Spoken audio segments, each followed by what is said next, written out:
Good evening all of you दोस्तों। आप सभी का एम के शाह क्लासेस में स्वागत है। आज हम घटना चक्र पूर्वालोकन का जो जीएस पॉइंटर चल रहा था उसमें ये दोस्तों आपका 13वां लेक्चर है। और 13वें लेक्चर में हम सभी लोग देखेंगे सिंचाई एवं नहरें। सिंचाई एवं नहरें से संबंधित हम लोग फैक्ट्स देखेंगे और वन लाइनर देखेंगे, जो जीएस पॉइंट हैं उनको देखेंगे और उसके बाद में जो है इससे रिलेटेड एमसीक्यू देखेंगे जो कि पिछले आपके कई वर्षों में पूछे गए हैं, कैसे क्वेश्चन बन रहे हैं, किस टाइप से क्वेश्चन आ रहे हैं। और सिंचाई एवं नहरें से दोस्तों क्वेश्चन आपके हर एग्जाम में देखने को मिलते हैं। तो इसलिए जो है चूंकि ये घटना चक्र पूर्वालोकन का जीएस पॉइंट चल रहा है तो इसमें 13वां लेक्चर है। इससे पहले 12 लेक्चर अपलोड हुए हैं। जो लोग न देखे हों वो प्लेलिस्ट में जा करके वीडियो को देख सकते हैं। साथ ही साथ दोस्तों एनसीईआरटी सार संग्रह का हमने जो है जो वन लाइनर महेश बर्नवाल की चल रही थी सीरीज वो लगभग में कंप्लीट हो गई है। उसके भी अलग अलग टॉपिक के अलग अलग chapter by chapter, lecture by lecture दिए हुए हैं। लाइक चाहे वो इंडियन पॉलिटी हो, इंडियन ज्योग्राफी हो, वर्ल्ड ज्योग्राफी हो, या पर्यावरण पारिस्थितिकी हो, या साइंस में फिजिक्स केमिस्ट्री बायो हो, या एंशियंट हिस्ट्री हो, तो सबके जो है वन लाइनर आपके एनसीईआरटी जो है चैप्टर बाय चैप्टर और लेक्चर बाय लेक्चर अलग अलग चैप्टर के अलग अलग लेक्चर की प्लेलिस्ट बनी हुई है। तो आप प्लेलिस्ट में जा करके वीडियो वॉच कर सकते हैं। साथ ही साथ दोस्तों यदि चैनल पे पहली बार है तो चैनल को लाइक शेयर और सब्सक्राइब जरूर करें। और इसमें हम लोग देखेंगे सिंचाई एवं नहरें से संबंधित फैक्ट्स देखेंगे और उसके बाद उसके एमसीक्यू देखेंगे। तो देर न करते हुए वीडियो को शुरू करते हैं। और पहला पॉइंट कह रहा है कि भारत की स्थिति उपोष्ण जलवायु क्षेत्र में पाई जाती है। पश्चिमी हिमालय, उत्तर पूर्व असम, मेघालय और दक्षिण के कुछ भागों को छोड़कर देश का अधिकांश जो क्षेत्र है वो उच्च तापीय मंडल में समाहित है। ऊंचे तापमान से अधिक वाष्पीकरण और वाष्पोत्सर्जन होता है, अतः बोई गई फसलों में मृदा में नमी की कमी को पूरा करने के लिए सिंचाई की आवश्यकता होती है। साथ ही साथ अगला पॉइंट कह रहा है कि भारत में सिंचाई के विभिन्न साधन हैं।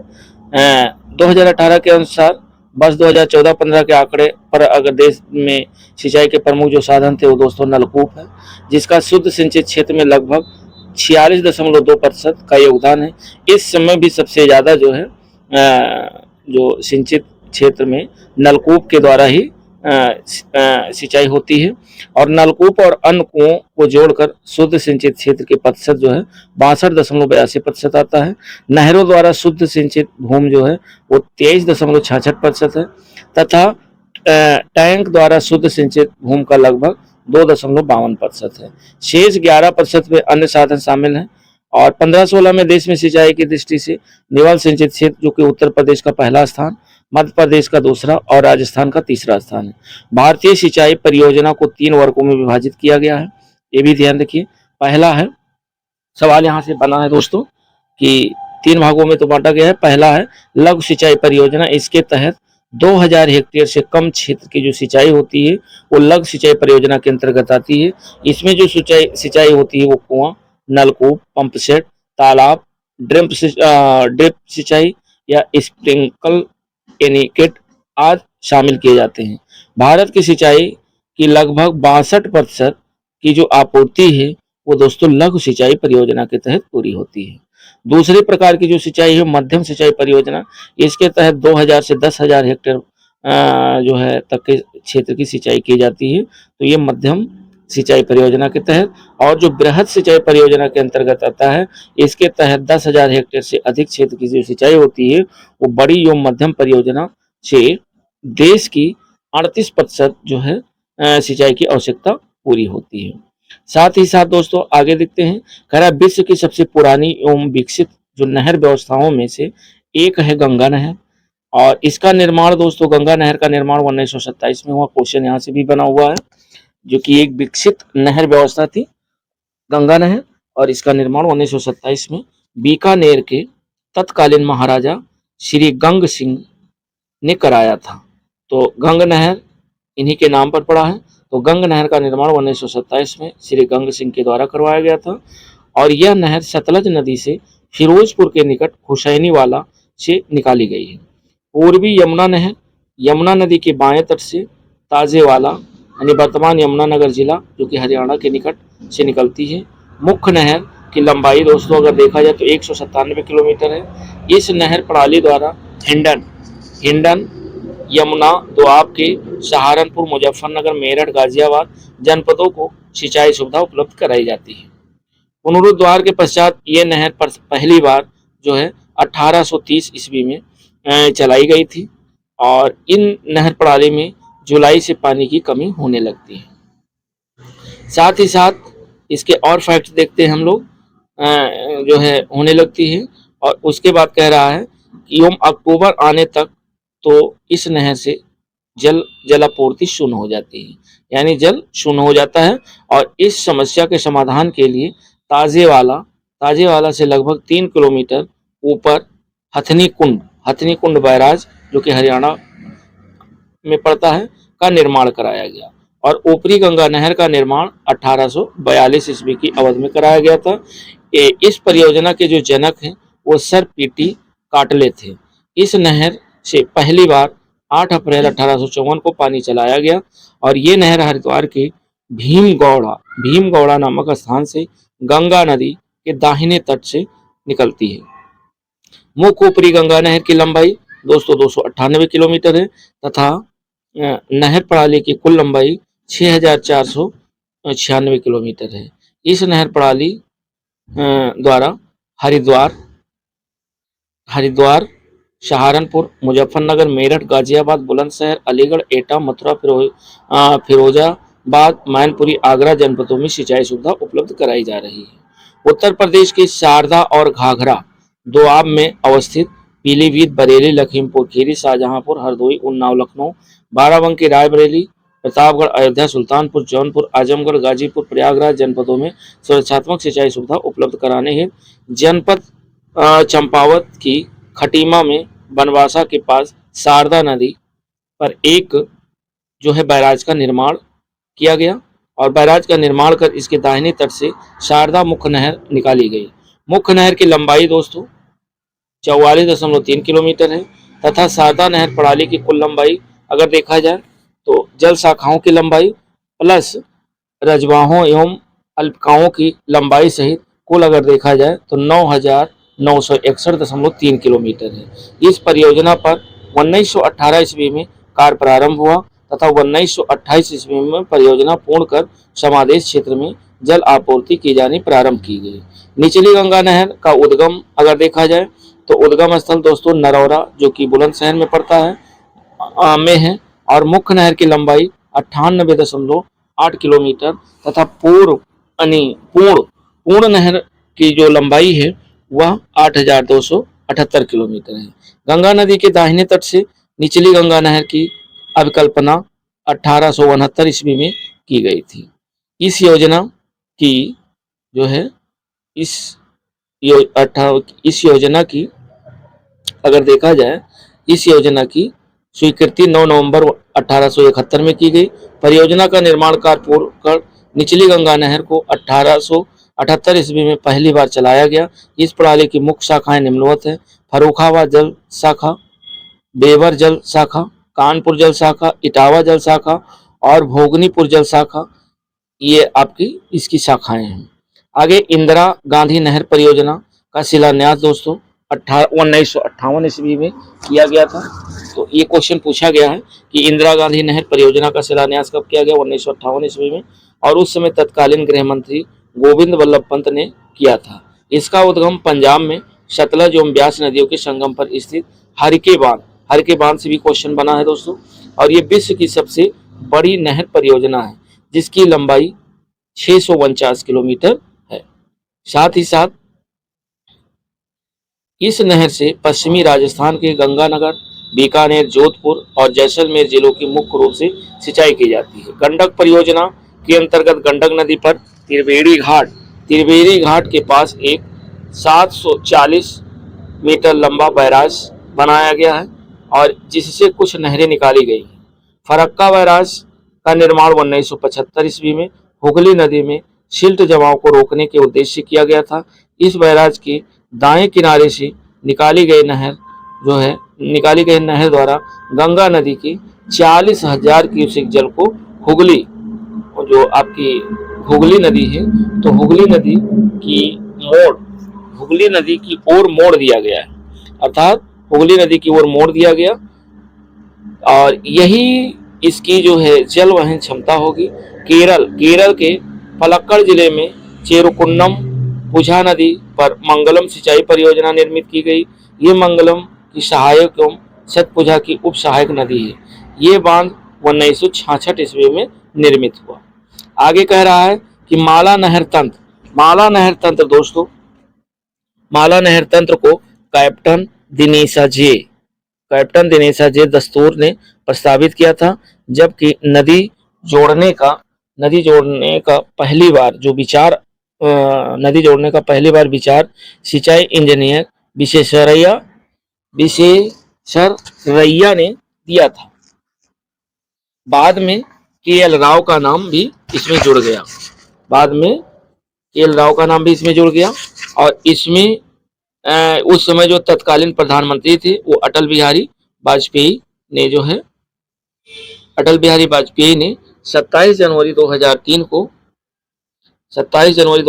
को जल संग्रहण से संबंधित विकास योजना हरियाली का शुभारंभ किया। तो दोस्तों, हरियाली का शुभारंभ किसके समय में हुआ? प्रधानमंत्री अटल बिहारी वाजपेयी के शासनकाल में, और ये 27 जनवरी 2003 को। इसका उद्देश्य था कि देश में जल संभर विकास कार्यक्रम के कार्यान्वयन में वित्तीय और प्रशासनिक रूप से पंचायती राज संस्थाओं को सशक्त बनाना। वर्ष 2015-16 के आंकड़ों के अनुसार भारत में निवल जो है बुआई क्षेत्र लगभग 140.03 मिलियन हेक्टेयर है।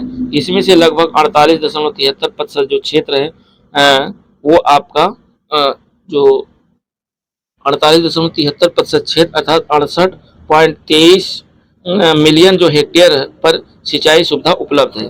कृषि की मानसून पर निर्भरता कम करने और हर खेत तक सिंचाई सुविधा पहुंचाने के उद्देश्य से 1 जुलाई 2015 को प्रधानमंत्री कृषि सिंचाई योजना की स्वीकृति प्रदान की गई। दोस्तों, ये कई बार क्वेश्चन पूछा गया, करंट में पूछा गया है, लेकिन अभी पूछा जा सकता है कि प्रधानमंत्री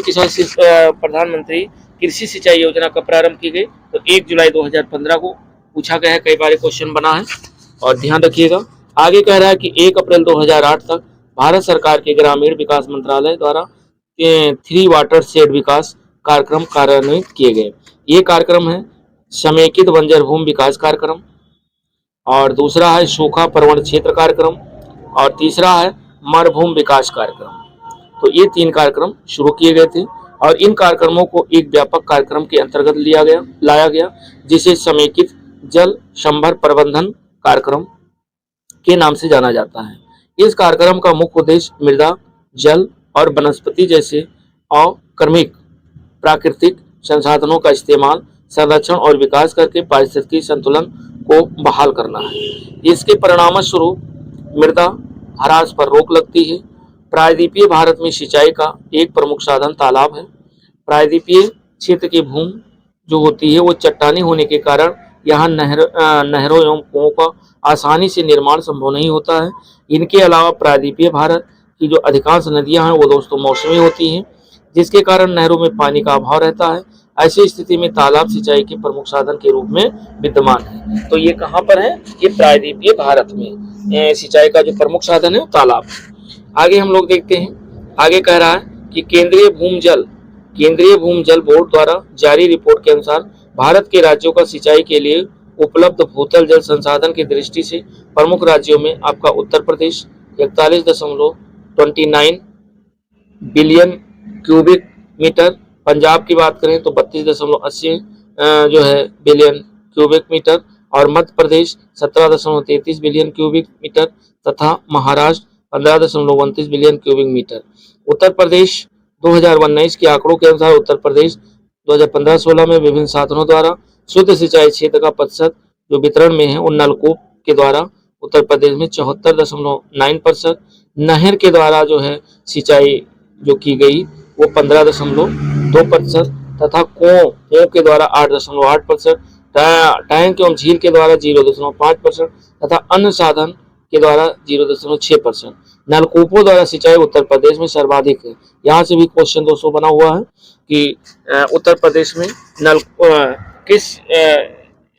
किसके द्वारा सबसे अधिक सिंचाई प्रारंभ की गई। तो सबसे ज्यादा जो सिंचाई उत्तर प्रदेश में कृषि कार्यों में प्रयोग किया गया वो आपके नलकूप के द्वारा किया गया। अब इससे रिलेटेड हम लोगों ने फैक्ट देखा। अब हम लोग क्वेश्चन देखते हैं और क्वेश्चन में पहला क्वेश्चन कह रहा है कि निम्नलिखित में से कौन सही सुमेलित नहीं है। नहीं वाला आपको बताना, नहर परियोजना दिया है और एक तरफ दिया है और स्थिति कहाँ स्थित है। तो पहला है घाट प्रभा नहर परियोजना, ये दोस्तों आपका कर्नाटक में है, सही है। घाट प्रभा नहर परियोजना वन लाइनर में भी कई बार पूछा गया है, ध्यान रखिएगा। उकाई नहर परियोजना ये आपके गुजरात में है, ये भी सही है। और नीरा नहर परियोजना आपके महाराष्ट्र में, ये भी सही है। लेकिन जवाई परियोजना ये तमिलनाडु में नहीं है।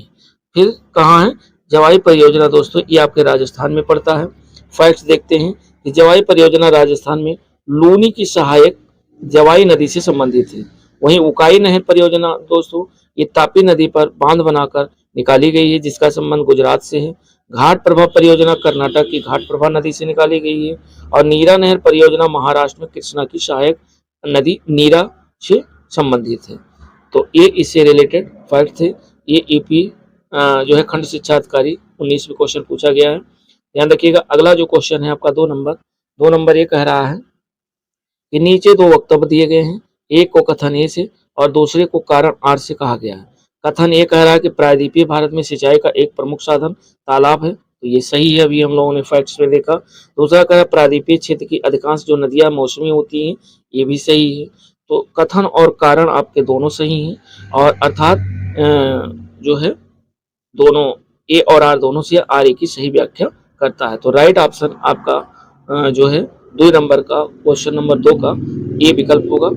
आगे हम लोग 3 नंबर क्वेश्चन पे चलते हैं और 3 नंबर क्वेश्चन कह रहा है कि भारत के संदर्भ में निम्नलिखित में से कौन सा कथन सही नहीं है। ये आपको बताना है कि देश के लगभग 1/3 क्षेत्र में वर्ष भर 750 मिलीमीटर से अधिक वर्षा होती है। और दूसरा कह रहा है देश में सिंचाई का प्रमुख जो स्रोत है वो कुएं हैं। ये दूसरा विकल्प तो गलत लग रहा है। अगला क्वेश्चन देखते हैं कि कछारी मृदा देश के उत्तरी मैदानों की प्रमुख कठोर प्रकार की मृदा, ये सही है। और अगला जो है कह रहा है कि पर्वतीय क्षेत्र देश के पृष्ठीय क्षेत्रफल का लगभग 30% बैठता है, ये भी सही है। तो आपका जो राइट ऑप्शन है वह कह रहा है सही नहीं है।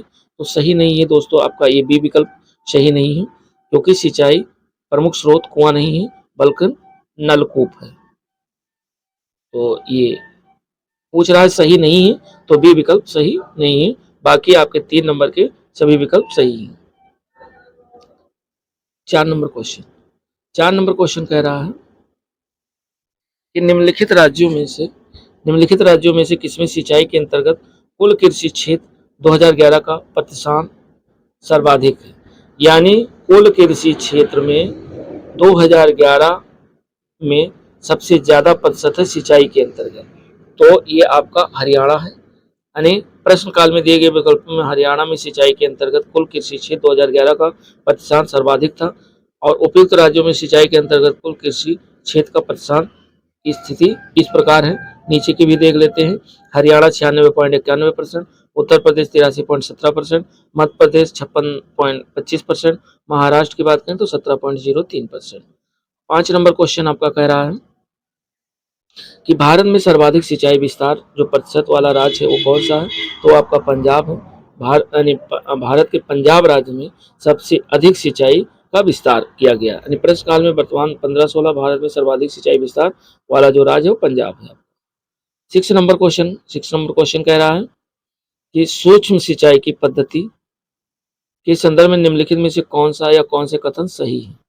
तो मृदा से उर्वरक या पोषक हानि कम की जा सकती है, यह वर्षाधीन खेती की सिंचाई का एकमात्र साधन है। या तीसरा विकल्प क्या कह रहा है, इसको देखते हैं। और तीसरा विकल्प कह रहा है कि इससे कुछ कृषि क्षेत्र में भौम जल स्तर को कम होने से रोका जा सकता है।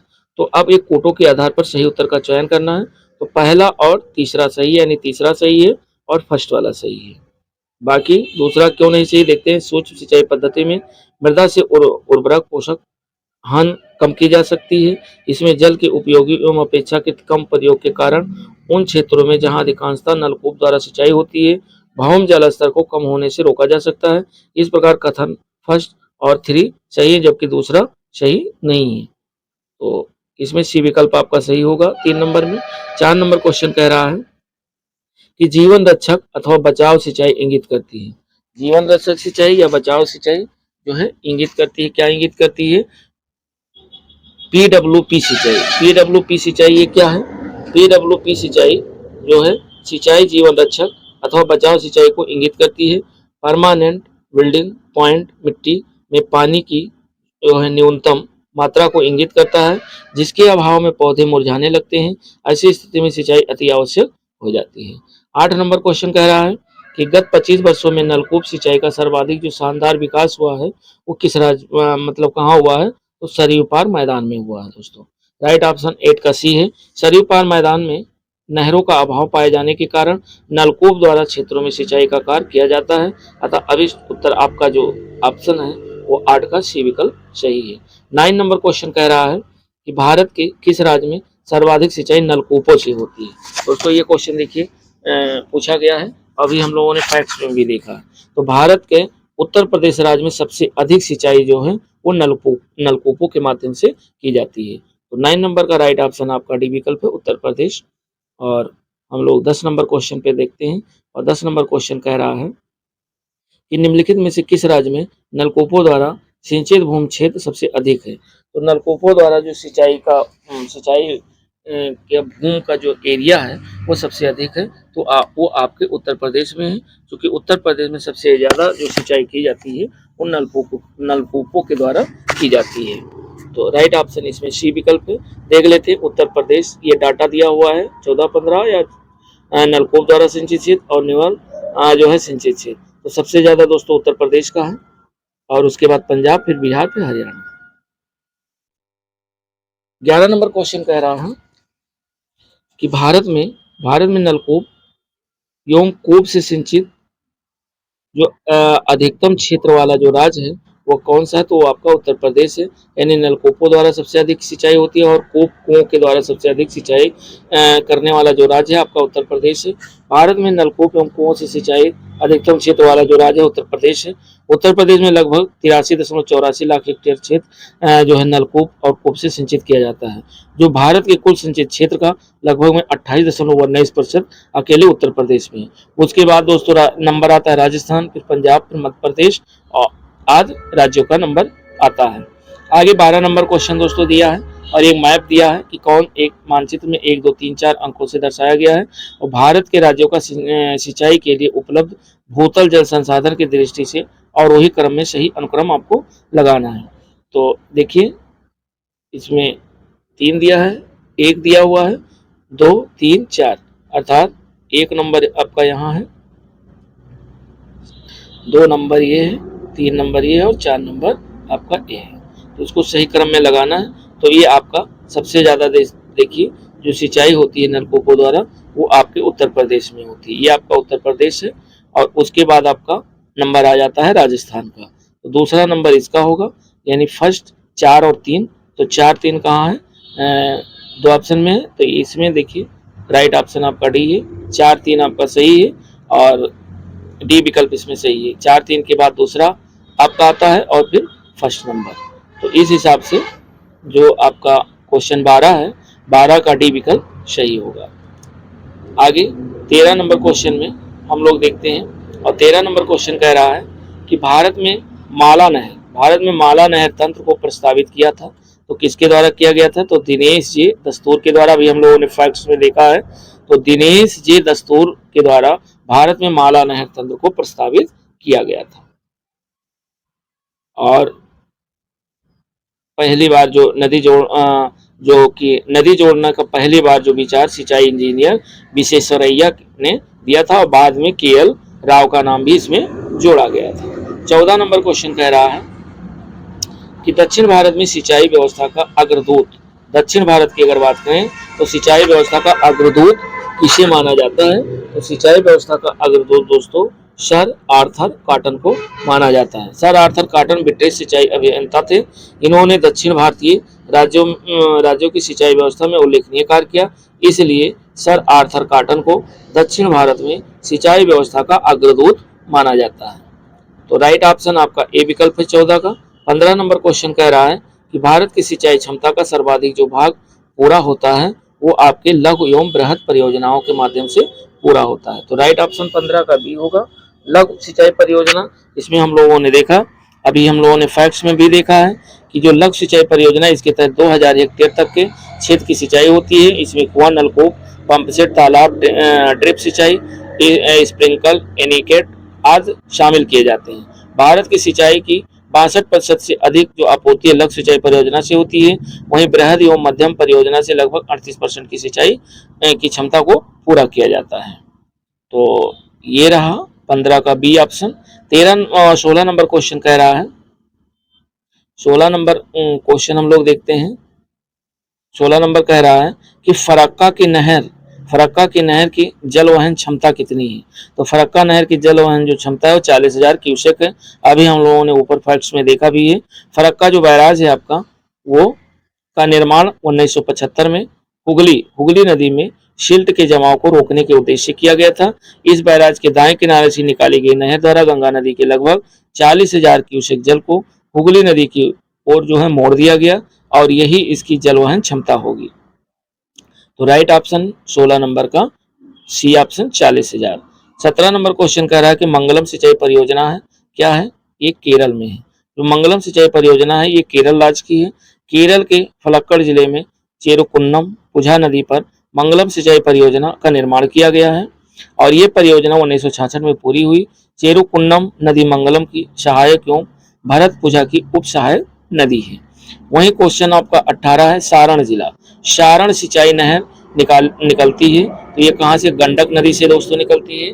सारण एक जिला का भी नाम है और उस जिले पे सारण सिंचाई नहर भी निकाली गई है। तो गंडक परियोजना के अंतर्गत गंडक नदी पर त्रिवेणी घाट के पास एक 740 मीटर लंबा बैराज बनाया गया और इससे कुछ नहरें निकाली गई हैं जिनमें एक सारण सिंचाई नहर भी शामिल है।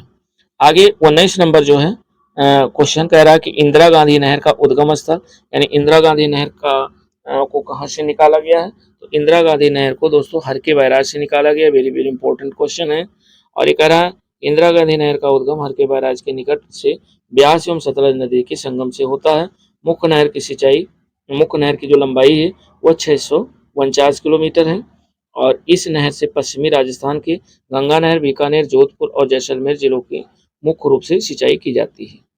तो इसका जो राइट ऑप्शन है वो 19 नंबर का सी विकल्प है, हरके बैराज। 20 नंबर क्वेश्चन कह रहा है कि हरके बैराज जो कि इंदिरा गांधी नहर का प्रमुख जल स्रोत है, निम्न में से किन नदियों के संगम पर स्थित है।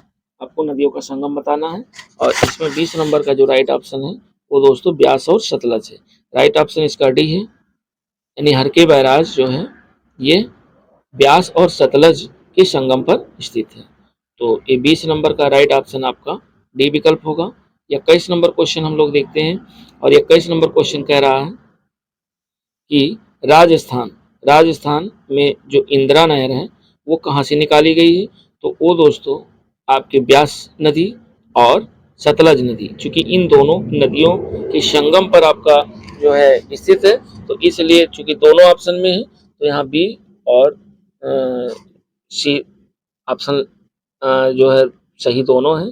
अब ये दोनों में से चूंकि एग्जाम में अगर ऐसा क्वेश्चन आ गया तो आप दोनों तो लगा नहीं सकते हैं, लेकिन आप बी भी लगाएंगे तो भी सही माना जाएगा और सी भी लगाएंगे तब भी सही माना जाएगा, क्योंकि ये दोनों के संगम पर स्थित है। तो आगे 22 नंबर क्वेश्चन कह रहा है कि इंदिरा गांधी नहर का निर्माण कार्य 1958 में प्रारंभ हुआ और इसका जो उद्गम है वो कब हुआ।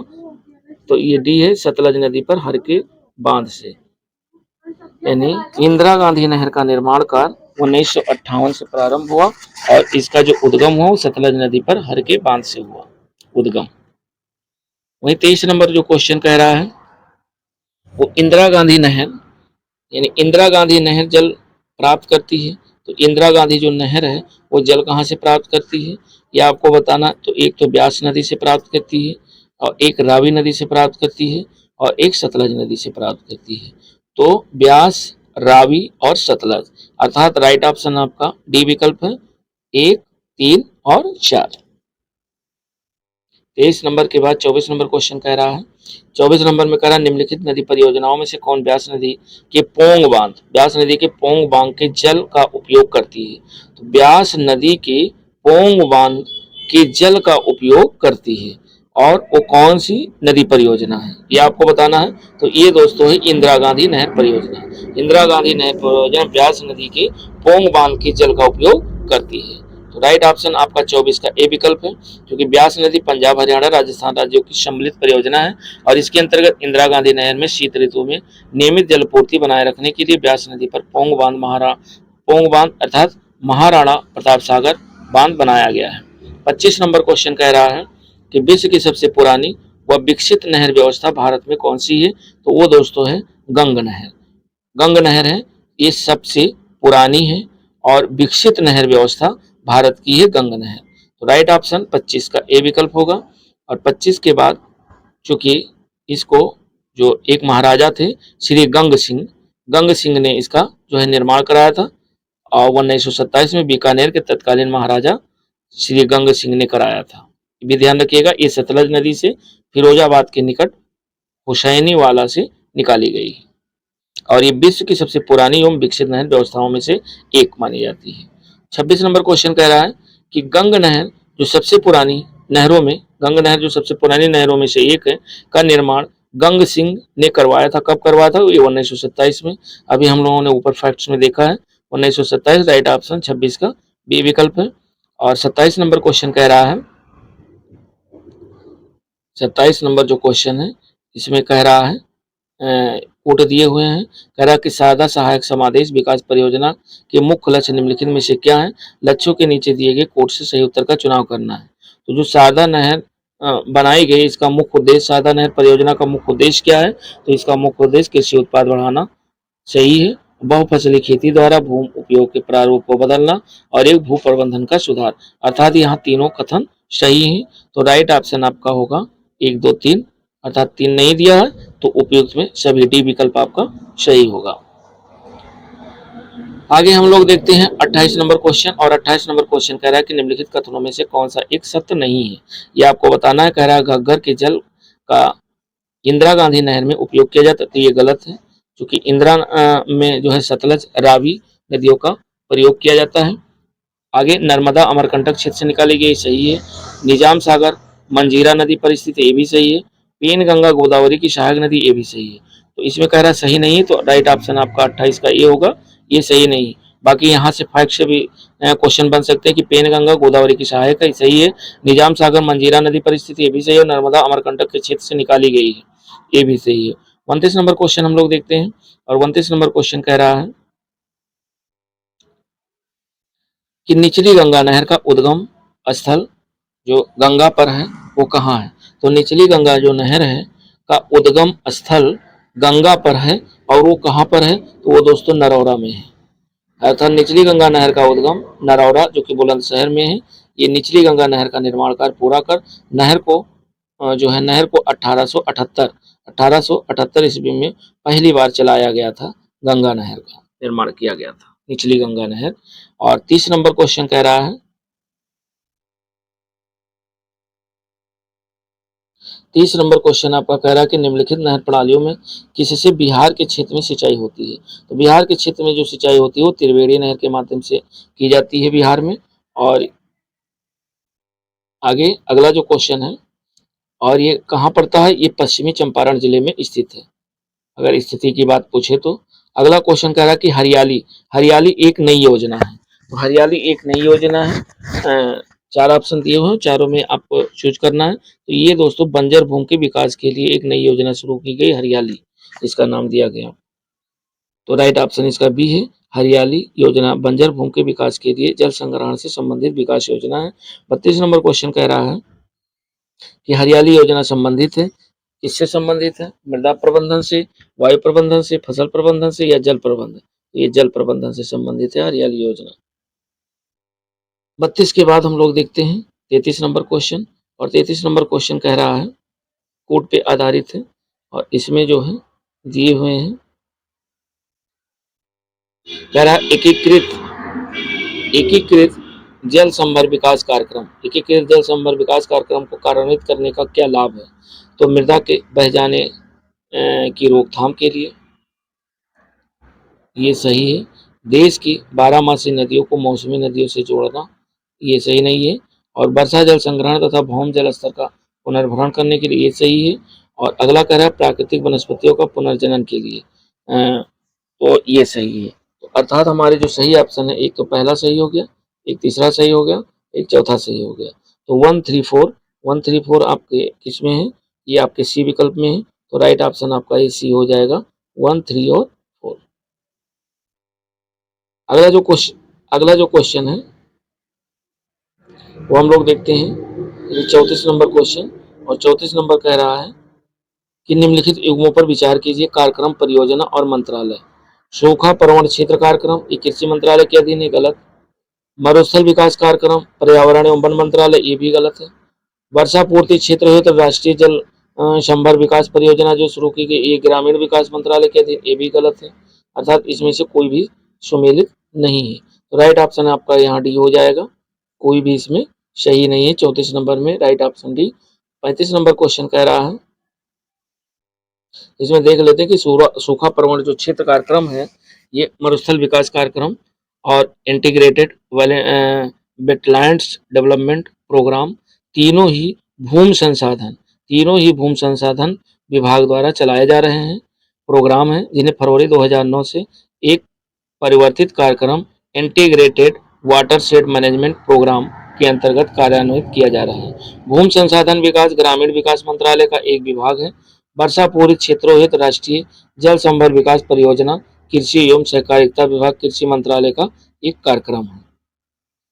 अगला 35 नंबर क्वेश्चन कह रहा है, और 35 नंबर को जो क्वेश्चन है वो ये कह रहा है कि निम्नलिखित में से कौन सा या से ड्रिप्स यानी ड्रिप्स सिंचाई पद्धति के प्रयोग का या के लाभ हैं, ये आपको लाभ बताना है। तो इसमें जो लाभ है उन्हें बताना है। खरपतवार की कमी हो जाती है, सही है। और अगला है मृदा लवणता में कमी आती है, गलत। मृदा अपरदन में कमी आती है, ये सही है। तो 1 और 3 सही है, अर्थात राइट ऑप्शन आपका सी विकल्प होगा 35 का।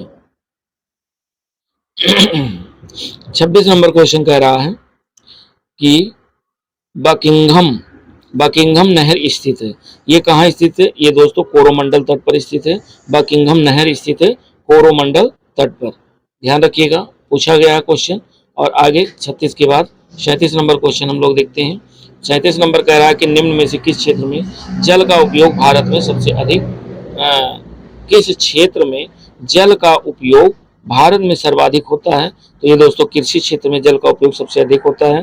भारत में कृषि क्षेत्र में सिंचाई के माध्यम से जल का उपयोग सर्वाधिक होता है। और भारत में वर्षा के माध्यम से प्राप्त कुल जल उपलब्धता लगभग 3880 बिलियन घन मीटर बीसीएम प्रतिवर्ष है। वाष्पीकरण के पश्चात 1999.20 बीसीएम जल प्राकृतिक अपवाह के रूप में उपलब्ध होता है। भूगर्भीय और अन्य कारकों के कारण उपयोज्य जल की जो उपलब्धता है वो 1122 बीसीएम प्रतिवर्ष तक सीमित है, जिसमें 690 बीसीएम सतही जल और 432 बीसीएम पुनर्भरणीय भूजल शामिल है। पुनर्भरणीय भूजल में से सर्वाधिक जो उपयोग है वो कृषि क्षेत्र में होता है। अगला क्वेश्चन 38 नंबर कह रहा है कि चंबल नहर जो सिंचाई परियोजना है वह संबंधित है। तो वो दोस्तों आपके गंगा बेसिन से संबंधित है, साथ ही साथ यमुना बेसिन से भी संबंधित है। ध्यान रखिएगा, चंबल नहर सिंचाई परियोजना यमुना बेसिन से संबंधित है। चंबल यमुना की सहायक नदी है, परंतु ये गंगा की उप सहायक नदी भी है। यम समग्र रूप से गंगा बेसिन का भाग है, तो इसलिए ये दोनों नदियों से संबंधित है। और इसी के साथ हमारा जो है ये जो है सिंचाई परियोजनाएं खत्म हुई। अब हम लोग अगले वीडियो में देखेंगे जो कि बहुत ही इंपॉर्टेंट है, बहुउद्देशीय नदी घाटी परियोजनाएं। बहुउद्देशीय नदी घाटी परियोजनाओं में हम देखेंगे सबसे पहले नर्मदा घाटी परियोजना, क्योंकि ये नेक्स्ट वीडियो में कवर किया जाएगा। और यहाँ लास्ट तक देखने के लिए दोस्तों धन्यवाद, और मिलते हैं नेक्स्ट वीडियो के साथ। तब तक के लिए दोस्तों नमस्कार, जय हिंद, और तैयारी करते रहिए क्योंकि एग्ज़ाम आपके सब लगे हुए हैं। बस ये लोकसभा इलेक्शन कंप्लीट हो, उसके बाद आपके लगभग में सबकी डेटें क्लियर हो जाएंगी। तो मिलते हैं नेक्स्ट वीडियो के साथ, तब तक के लिए दोस्तों नमस्कार, जय हिंद। और चैनल को पर पहली बार हैं तो चैनल को लाइक शेयर और सब्सक्राइब जरूर करें।